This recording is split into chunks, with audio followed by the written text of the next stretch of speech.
In this lesson, we're going to be covering the for each loop container. This is one of my favorite options that we can use in SSIS, and it's a really powerful tool. Here's why. With this loop, you can loop through a collection of objects and apply a set of tasks to each object you have in that list or in that collection. So if you think about it like this, you might have a collection of flat files that you're receiving each day or each morning.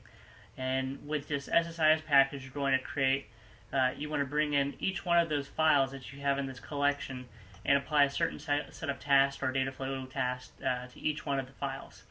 So with this for each loop container, you can do that. You can have some standards that you want to apply to each flat file you're bringing in, maybe, and you want to load them into a SQL Server table, and you have a list of 20 flat files.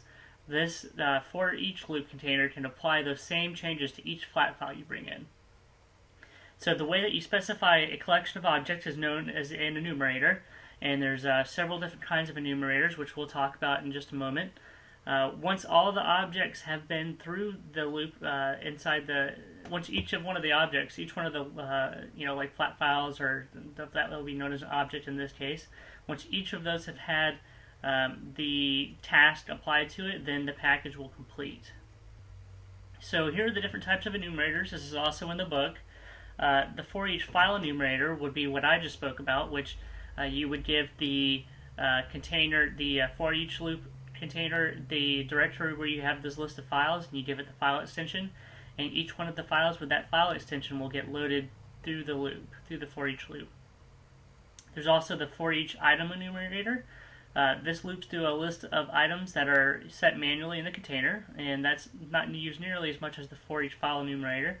Another popular one to do is the for each ADO enumerator.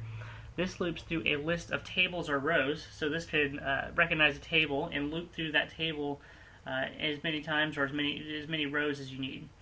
The next one we have here is the for each ADO.NET schema row set enumerator, which loops through ADO.NET schema. The next one is the for each from variable enumerator, which can loop through a list of variables inside SSIS. There's also the for each node list enumerator, loops through a node list and an XML document.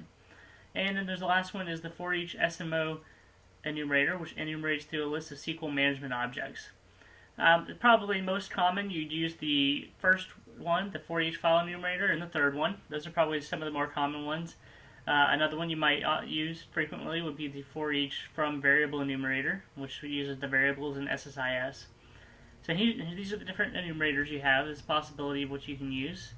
And it really kind of depends on the situation and what kind of objects you need to perform the same task to over and over. Alright, so in this lesson, we're going to be enumerating through a file system or a group of files, in this case some text files, flat files. And we're going right here I'm looking at them. You'll get these from rocks.com, and you'll make them in this folder, the C project SSIS personal trader / lesson 33. For the most part, you've been loading all of them into just the same folder structure without the lesson 33. But for this one, we're going to go ahead and create that extra directory because we're going to take all of the files that are inside this directory and load them through our for each loop.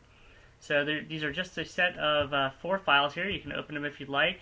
Just take a look at them. They have a name and a state. They all kind of have the same kind of data inside them. And what we're going to do is load each of these files into a table that we're going to create as well.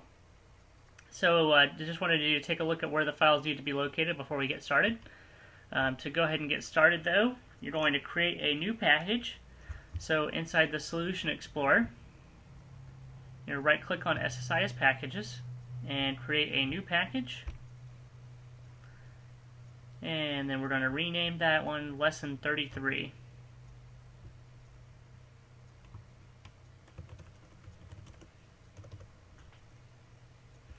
And then you want to confirm that you want to rename the package object as well. Say yes to that. Okay, now our first step is going to be to bring over a data flow task. So from your toolbox, bring over a data flow task, and then we're going to rename it DFT load flat files. And then we're going to create a flat file connection manager so we can tell it where the files are located that we're going to be loading. So go ahead and create a new flat file connection manager by right-clicking and say New Flat File Connection Manager.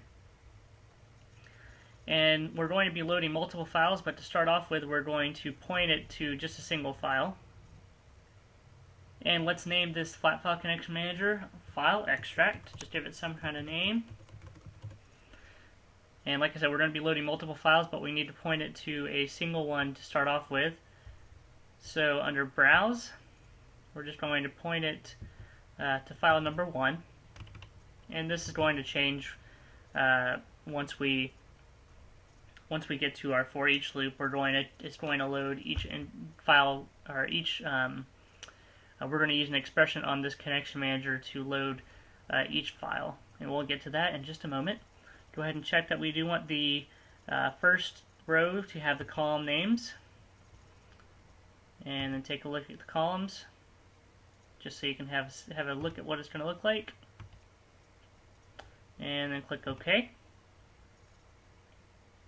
Our next step is going to be in our data flow to bring over a flat file source. So double click on your data flow task and bring over a flat file source. And rename this flat file source file extract.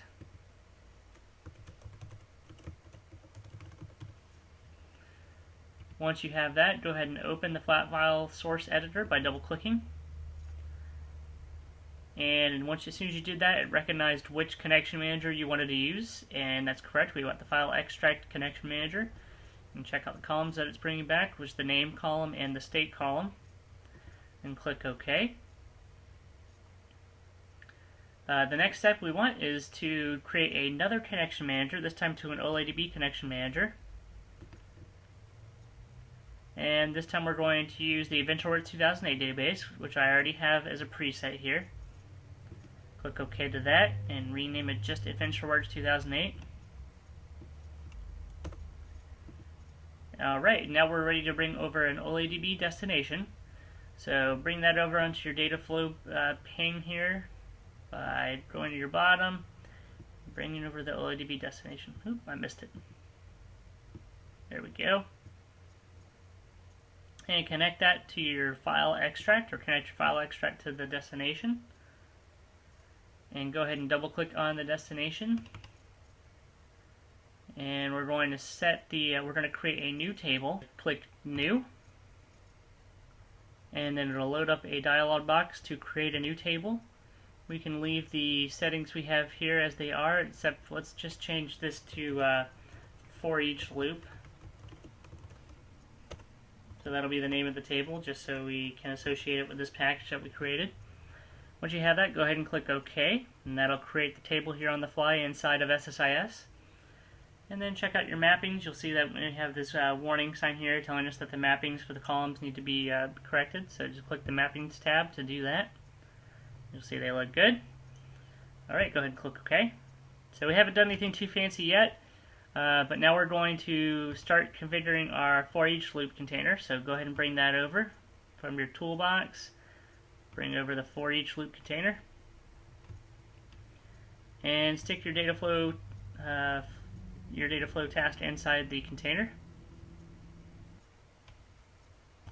Then we're going to open up the container editor by double clicking on the top portion of it, and that'll open the editor. This is just the general tab. We're not going to do anything here, but in the collections tab, or the collection tab, we're going to select the for each file enumerator, which it should be by default. You might need to select it again to get the settings that you want. You'll see that it was set as default, but I had to select it again to get the settings I needed on the bottom. So now we're going to set the folder property to that C Lessons 33 folder that we had, that you should have just created. So C, Projects, Lesson 33. You could have also created the new folder inside this that little browsing menu there. Here we're going to tell it that we want all of the text files to be enumerated through. So to do that, you're going to leave the asterisk right now, as it is like this, it's going to bring back all the files that are inside there and try and run it through our data flow task. We want just the text files, even though all we had in there were text files. Everything else we can leave as the default. We are going to use the fully qualified file name, which is correct. The next tab we need to go to, though, is going to be the variable mappings. And from here, we're going to create a new variable. We could do this the same way if we wanted to. We could have created it first inside the variables tab over here, but we could also do it from here. So we're going to say new variable. And let's call this variable flat file location. So this variable is going to tell SSIS what the location of the flat files is, and it's going to change each time it goes through the loop. It's going to change the name of the flat file location to the next flat file. Remember, we started it off as flat file 1 or file 1. Each time it goes through this loop, it's going to change it to the next file name. So it'll change it to file 2 next. So name this flat file location. It is a user variable, and we don't have to give it a value yet because we're going to assign that here in a moment. Remember, the file name is going to change each time, and that's going to be placed in this variable. So each time this collection here is going to be inserted into that variable. So go ahead and click OK. The last step is going to be to put an expression on the flat file connection manager, which we've actually done before in a prior lesson on expressions and connection managers. So if you remember right, you select the connection manager you want to apply the expression to, which is the file extract, and you go to the properties menu, and then you go to expressions, and the property that we're going to set is going to be connection string. So select that. So once you have the property set to connection or connection string, go ahead and also select the expression. And in this expression builder, we're going to set our connection string. Remember, we have that set in that flat file location, which was the name of the variable. So from your variables, go ahead and find the user variable called flat file location and drag that onto the expression. If you evaluate the expression, it's not going to evaluate into anything yet. The reason is because that variable is being set inside of our for loop container. So go ahead and click OK on that, the expression builder, and OK again here, and I'll show that to you one more time so you can see where that expression is being assigned, or where that variable is being assigned a value. It's being assigned the value from inside our collection tab here. This value right here, the location here, and then each file, this asterisk that stands for each file that has the extension of the txt, is going to be assigned to that variable. So let's take a look at it. Let's go ahead and get our Management Studio ready with that table so you can see the difference here in a moment. If you refresh this, remember you created that for each loop table. I'm going to go ahead and open it. Shouldn't be anything in it yet, just the 2 columns. And let's run the package. Remember, we had 4 files. I think each of them had about 3 records in them, 3 or 4 records. So we should have about 12 records once we load this. So go ahead and execute the package. Right-click on the package and say Execute Package. You'll see it loop through this 4 times. Did it pretty quick because our flat files don't have too much in them. So let's go ahead and stop this and take a look in Management Studio again. Let's run this again, and there you go. We've got 12 records now.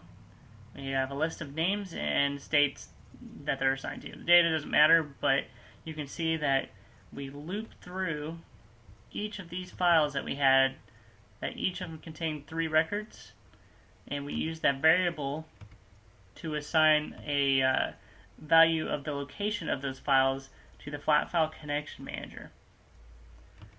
So now that we got that, let's go ahead and review on the last slide what we learned in this lesson. So in this lesson, we learned how to use the for each loop container, and what this loop container does is it loops through a collection of objects, And any task or anything that you have going inside that container, it will apply those tasks to each one of the items in that list of objects. So the way that you specify what the list of objects is that you want to use is through enumerators. We talked about the different kinds of enumerators there are, and we showed you how to use the file enumerator, the for each file enumerator. And how it works is it looped through each one of the files that we had in our list, and once each of those files or objects had completed through the loop, it completed the package.